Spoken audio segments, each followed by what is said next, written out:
રબારી સમાજ અને ચૌધરી સમાજ વચ્ચેનો વિવાદ હવે ચરમસીમાએ પહોંચ્યો છે અને આ જ બધાની વચ્ચે રબારી સમાજના મહંત અને તેમના ગુરુ કહેવાતા જયરામગીરી બાપુનો એક વિડીયો જે છે વાયરલ થયો છે અને તેમણે શું કહ્યું છે તે તમામ બાબતોની વિગતે ચર્ચા કરીશું. નમસ્કાર, હું છું પ્રથમ મોદી, આપ જોઈ રહ્યા છો નિર્ભય ન્યૂઝ.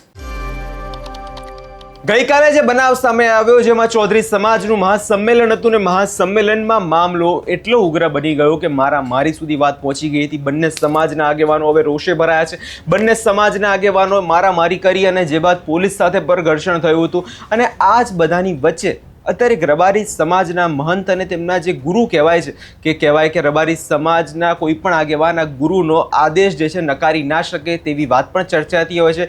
તેવા જયરામગીરી બાપુનો એક વિડીયો જે છે સોશિયલ મીડિયામાં વાયરલ થયો અને તેમણે સમાજને એક સંદેશ આપ્યો છે. શું કહ્યું છે પહેલા તે સાંભળી લઈએ.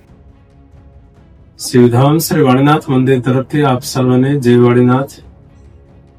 હમણાં જ તાજેતરની ઘટનામાં બંને સમાજો વચ્ચે રબારી સમાજ અને ચૌધરી સમાજ વચ્ચે જે ઘર્ષણ ચાલી રહ્યું છે અને સનાતન શાશ્વત નિયમ રહેલો છે કે શત્રુતાથી શત્રુતા જ વધે છે અને શત્રુતાને ખતમ કરવા માટે પ્રેમનો માર્ગ છે, ક્ષમાનો માર્ગ છે, સાદરનો માર્ગ છે અને આ ત્રણેય માર્ગ ઉપર રહીને તમે આનું નિકટના ભવિષ્યમાં ખૂબ સારી રીતે સમાધાન કરશો. સમાજના વડીલો દ્વારા, સમાજના યુવાનો દ્વારા એક સારો માર્ગ પ્રશસ્ત થાય અને સમાજ સાથે મળીને ભેગા મળીને વિચાર કરીને આપણા ગુજરાત રાજ્યના ઉત્થાન માટે ધર્મના માર્ગ ઉપર, શિક્ષણના માર્ગ ઉપર આપ બંને સમાજો આગળ વધો એવી પ્રાર્થના કરું છું અને સાથે ને સાથે આપ આનું ખૂબ સારી રીતે નિરાકરણ લાવશો અને એક ધર્મગુરુ હોવાના નાતે ક્ષમા વીરસ્ય ભૂષણમ, ક્ષમા છે ને એ વીરનું આભૂષણ છે અને બંને સમાજો પોતપોતાના રીતે આગળ આવીને બંને સમાજના વડીલો પોતપોતાની રીતે આગળ આવીને પરસ્પર સામન્વય સાથે, પરસ્પર સાદર ભાવ સાથે આપણે એકબીજાને સમર્પિત થઈને ખૂબ સારી રીતે સારો માર્ગ નીકળશે એવો હું આશા રાખું છું. સમસ્ત હિન્દુ સમાજને નવ વર્ષની હું શુભકામનાઓ.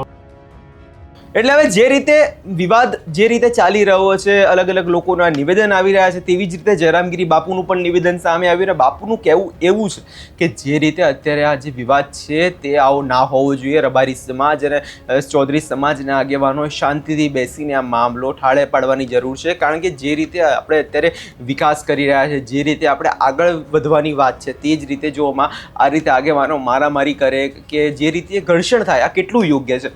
કેમ કે ખરેખરમાં જો જોવા જઈએ તો આ જે વિવાદ છે, વિવાદ ખરેખરમાં ખોટો છે અને મારામારી સુધીની ગઈકાલે જે વાત પહોંચી ગઈ તે તો તદ્દન નિંદનીય છે. કેમ કે જે રીતે સમાજના આગેવાનો ભેગા થયા, કેટલા બધા લોકોને ઈજા થઈ, કેટલા બધા સામે ગુના પણ નોંધાયા છે. એટલે કે જોવા જઈએ તો આ મામલામાં ક્યાંક ને ક્યાંક જોવા જઈએ તો લોકોનો જે છે મરો થયો હોય તેવું જ લાગે છે.